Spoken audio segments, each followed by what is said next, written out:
Bonjour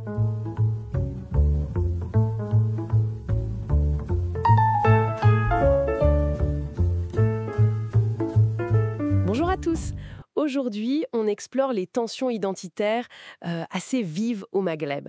Et on va le faire à travers un symbole fort, un drapeau, celui des Amazighes. Oui, un drapeau très visible, de plus en plus. Surtout quand on le compare. Exactement, quand on le compare à l'absence quasi totale d'un emblème pour l'union officielle, l'UMA. L'Union du Maghreb arabe, oui. Notre discussion s'appuie sur des analyses tirées de Bannière de la discorde, l'avenir du Maghreb.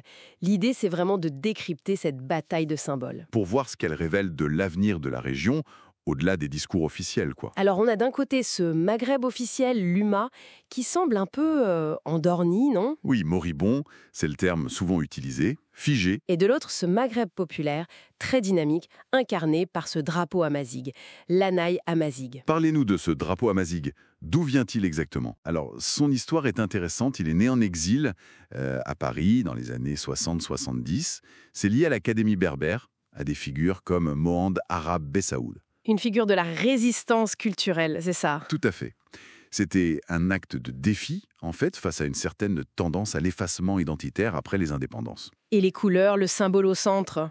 Les couleurs représentent la Tamasga, le territoire ancestral, le bleu pour la mer et l'océan, le vert pour les montagnes, le jaune pour le désert du Sahara. Et le signe rouge? C'est la lettre Yaz, Z, de l'alphabet Tifinagh. En rouge, elle symbolise la vie, la résistance, le sang des martyrs aussi. Le Yaz, ça représente l'homme libre, Amazigh.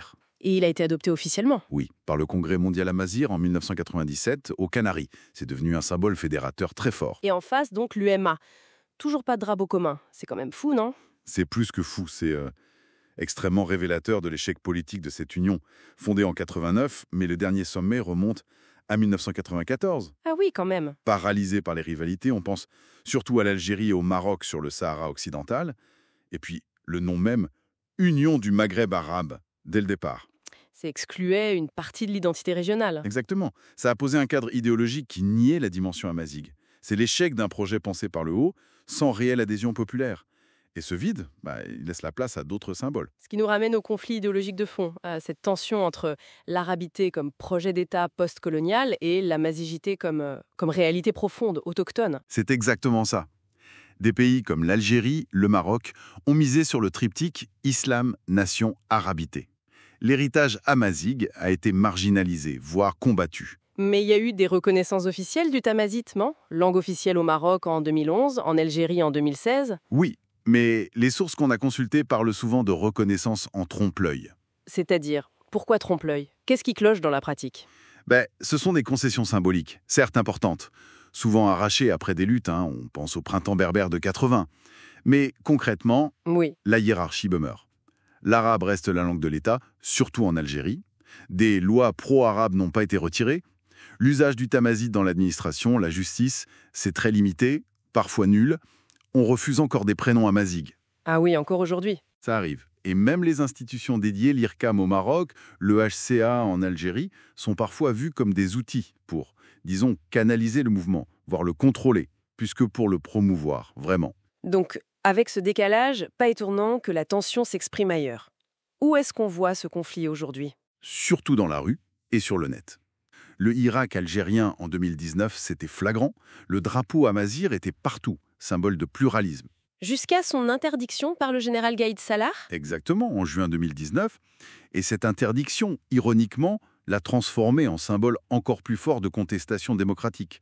Il y a eu des arrestations pour atteinte à l'unité nationale. Les stades aussi, on le lit, sont des lieux forts d'affirmation.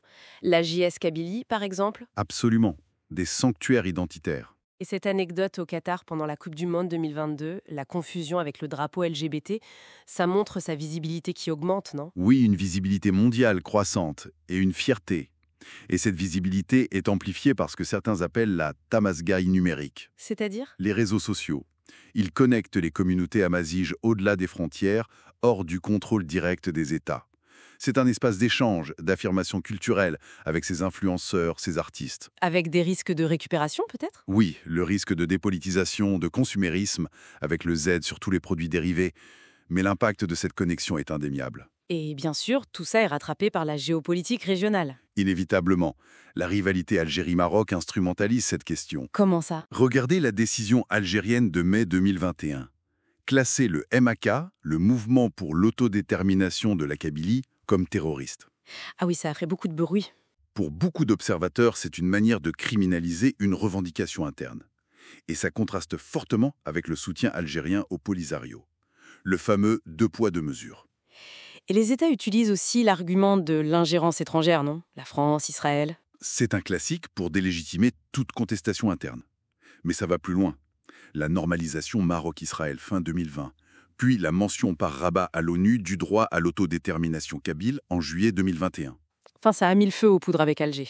Exactement. Ça a été un déclencheur majeur de la rupture diplomatique. On est dans une sorte de guerre froide identitaire. Les causes amazighes et sahraouis deviennent des pions dans leur lutte d'influence. Une guerre par proxy, en quelque sorte. Donc, pour résumer, cette guerre des drapeaux, c'est bien plus profond qu'une histoire de tissu coloré. C'est une fracture sur l'identité, sur le modèle d'État au Maghreb. Oui, le modèle post-colonial qui craque un peu partout. L'UMA est une coquille vide. Et en face, cette affirmation amazighe, vivante, transnationale. Ce qui nous laisse avec une grande question pour l'avenir.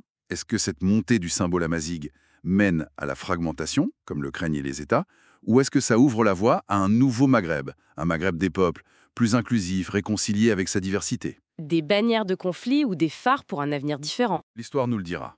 Le verdict reste à écrire. Merci beaucoup d'avoir suivi cette plongée dans les dynamiques complexes qui traversent le Maghreb. On se retrouve bientôt